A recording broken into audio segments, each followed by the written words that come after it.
Okay, hey guys, how are you all today? Hope everyone is well. So I titled this, "Are you getting enough sleep?" Um, Tell me, are you getting enough sleep? So this is pretty much the purpose of me doing this. First of all, some of you all may know I'm a psychology professor, and so I know the importance of how your lifestyle can affect your mindset and how your mindset can affect your lifestyle. I'm also an entrepreneur with a health and wellness company, and so for me, it just kind of all ties in together. So, for anyone who knows someone who's not getting enough sleep, not getting enough rest, who's like team no sleep, go ahead and invite them to this and let them know, or otherwise catch the replay because I know it's the middle of the day. I'm on Eastern time, so it's 2 p.m. Almost. Well, it's 1:40. So some people are probably like, I don't know, just finishing up lunch or whatever the case may be. But anyway, I just want to touch on the importance of sleeping and talk about a couple of topics related to. So, the first thing is that we all have something called our circadian rhythm. Circadian rhythm. And what a circadian rhythm is pretty much your internal biological clock. And so, for each person, depending on your lifestyle, pretty much determines kind of what your biological clock is like. So, for let's say older people who may be retired, or even still working, they may get up very early, but by evening time, they're like falling asleep. For college students, their schedules may vary, so they may be, getting up early in the morning and then going to sleep late at night, either up studying, partying, whatever. That's kind of how mine was.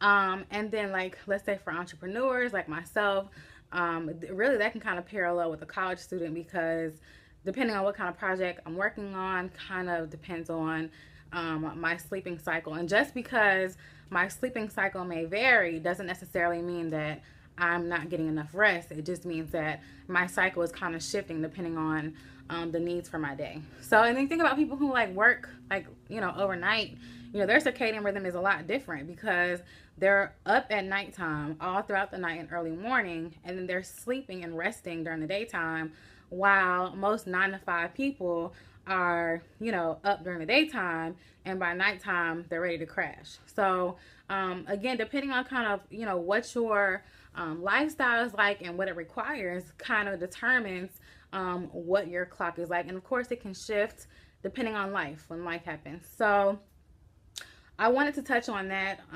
There are some common sleeping disorders that some people may face and deal with, which may cause them to not sleep like an average sleeper. So, for example, insomnia. Insomnia is where people typically just have trouble sleeping, like altogether. So they could literally be laying down, try to concentrate and focus on actually going to sleep, but still may not be able to actually slip into that sleep stage. And so, over time, that can definitely be very frustrating for people who are suffering from insomnia because they're not getting adequate amount of rest. And of course, that can cause some other issues down the line. There's also sleep apnea, and sleep apnea is where there's like, a cessation or stopping of breathing during a sleep cycle. And so, like, literally, if you know someone who is dealing with sleep apnea, if you're around them while they're sleeping, you can literally hear them stop breathing for a while, and it can be, somewhat scary at times because you're like, oh my God, like, I hope, like, are they going to start back breathing? Typically, and it's even really scary for like a young child because they're so young, and for them to have to deal with that can be sometimes frustrating or scary. Okay. The way that people typically deal with that is with a CPAP machine. So they hook them up so that their breathing can be more so regulated. Once they stop breathing, it kind of brings them back on track. And then there's narcolepsy. Narcolepsy is like real quick, falling into pretty much what we call like REM sleep, like immediately, really quickly, without circling through the cycles. And we'll talk about the cycles in a second. But like fall asleep just really quickly. A lot of times it is brought on by like anxiety, or if they're like angered, a lot of times they can just fall straight asleep and then wake up. And so you think about that, sometimes that can be quite dangerous depending on what activity they were actually pursuing at the moment when they actually fell asleep. So those are some common sleep disorders. Also, sleepwalking and sleep talking. Typically, that happens in the younger years, and many times by adult years, that kind of subsides. But there are some, still some sleep talkers and some sleepwalkers who are now in their adult age, and sometimes that can be, quite scary as well, because the people are not cognizant or aware of kind of what's going on. And so, they may be up walking and, not really sleep. No, they are asleep, but they're up walking. And so it would probably be in your best interest to kind of move back. Unless they're like walking out the door, I've seen a number of cases where people are literally like opening the door, about to walk out, head out towards the street, and they're completely asleep. And you ask them the next morning and they don't know what in the heck you're talking about. Okay. So just FYI, I can't see anyone joining. I can't see any hearts. I don't know why it's not showing me. So if you're asking me a question, I don't see anything. Okay. So, if you have like specific questions, maybe when I catch the replay, if I look back at the replay, hopefully I can see it. And then maybe I'll do like a second scope and address those questions. So yeah. And then also my contact, I think my email or my website is probably on, my main profile page. So if you really have like a burning question. So those are some of the common sleeping disorders. For people who don't have any sleeping disorders and typically have like a normal sleep cycle, there are a couple of cycles that we cycle through. There is non-REM stage sleep 1. There is non-REM stage sleep 2, non-REM stage sleep 3, and then there's REM sleep. Okay, so typically non-REM stage 1, so that's like a tongue twister, is like you just lay down in the bed, and you might like have like a sudden jerk. You're like, oh, or feel like you're falling or something like that. That would happen during that stage. So that's like you just hit the pillow, and then all of a sudden you're jumping. You're like, I don't know if you've done that before. I have, especially if you're like around people. It can be quite embarrassing because you're like, oh my gosh, like why did I just do that, right?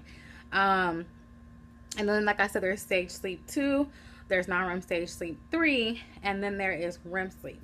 And REM sleep is also what we call like paradoxical sleep, because this is the stage, and REM stands for rapid eye movement.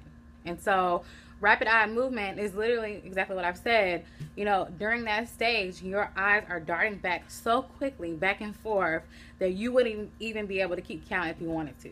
And so this is a stage where externally our bodies it's very calm, but internally everything is still kind of moving. So your brain activity, brain waves are still there's high movement, but on the outside everything is pretty much calm. However, during REM sleep, this is where typically like males may have like a hardened genital, and women typically have more of a increase of, what is the word I'm looking for, like lubrication during that time period. And it's just something that's biologically happening in our bodies. And so that's why sometimes when men wake up, well, so in the middle of that stage. So REM sleep, that's like that deep sleep. Like when you're in cycle 1 and 2 and 3, someone could probably call your name and you're like, huh, what'd you say? Or you can answer immediately. REM sleep is that stage where you might wake up and be like, where am I type thing, like, kind of confused. Sometimes when we wake up in the middle of REM sleep, we may wake up feeling really tired, like you feel like you haven't gotten enough rest, or you just don't really feel complete. Okay, so, and the funny thing about it is that they like with technology and everything, like Periscope, there's an there's a couple apps that are out now that kind of help you wake up once you've cycled past your REM sleep. So it'll wake you up, you know, in those other phases. That way you don't wake up feeling confused and crazy. So that's pretty cool. I actually haven't tried it yet, but I want to try it just to see how it will affect me. Simply because if it wakes me up, if it doesn't wake me up during my REM sleep, then that means that I've cycled through and I'll probably wake up feeling even more rested. Okay, so those are the sleep cycles. All right, and so for people who obviously aren't getting enough rest, you know, people are like, team no sleep, you know, they think it's they think it's cool. And of course, you know, depending on what you're working on, sometimes it's necessary. But you know, over time, if you're not getting enough sleep in, it is going to take a toll on your body. It just is, like, it is.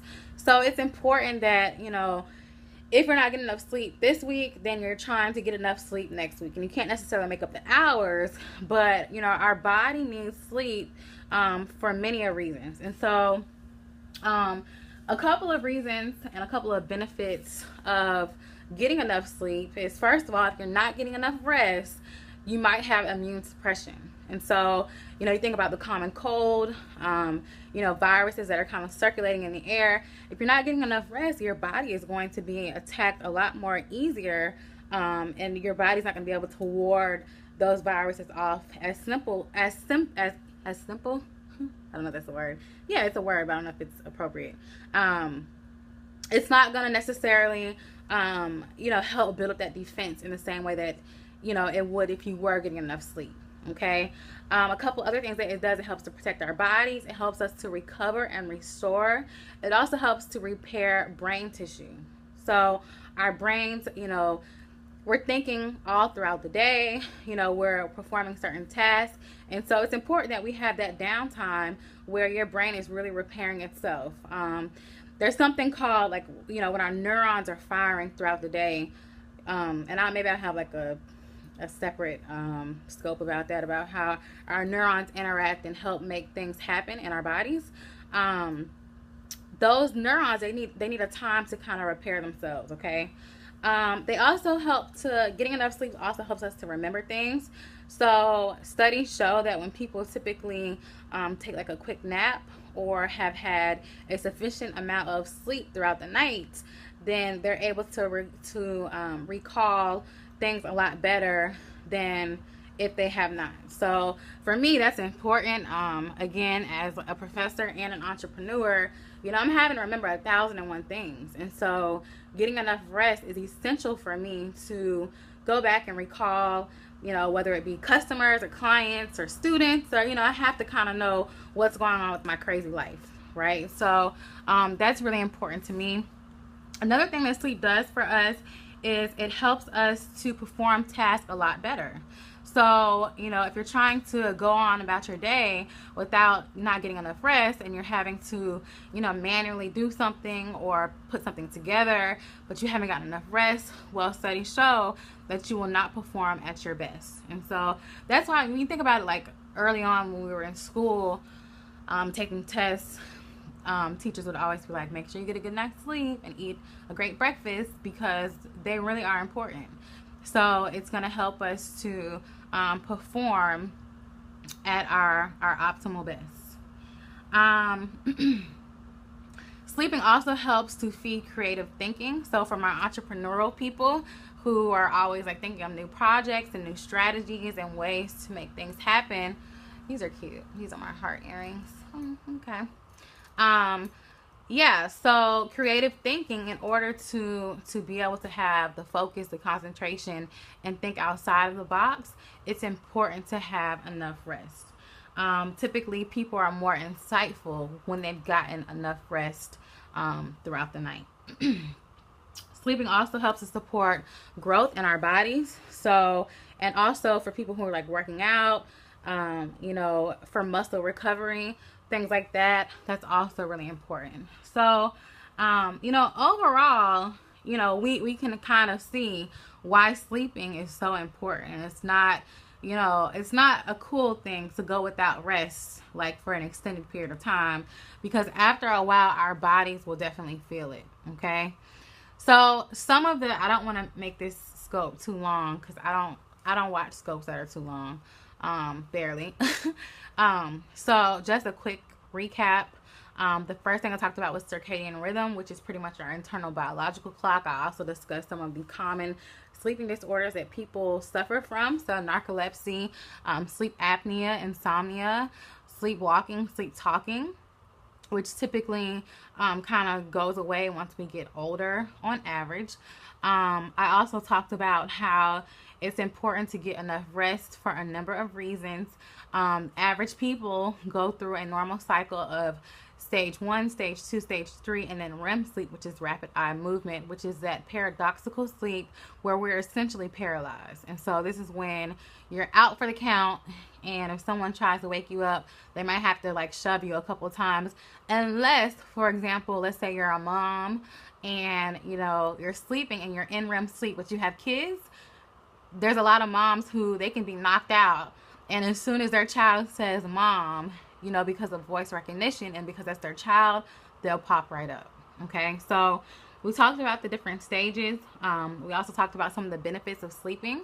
So creative thinking from our entrepreneurs, helping to rebuild brain function and repair, helping to build better immune systems to help ward off simple and even more serious viruses that might affect us and affect our health. Also concentration, thinking, memory, okay, for proper repair for our bodies, restoration. So these are all positive things, and they should all be an encouragement for you to get enough rest. Again, I know sometimes we don't have time to get a full, let's say, 8 hours. The average American does not get 8 hours of sleep, but you want to get in as much sleep as you can. Otherwise, you probably need to, invest in some multivitamins to help boost your system, to help ward off those viruses. You probably need to, take some time out for yourself to kind of help rebuild and recover, because going on and on and on and on can be detrimental to your health. Okay, so I wanted to stop by and share that for you all today.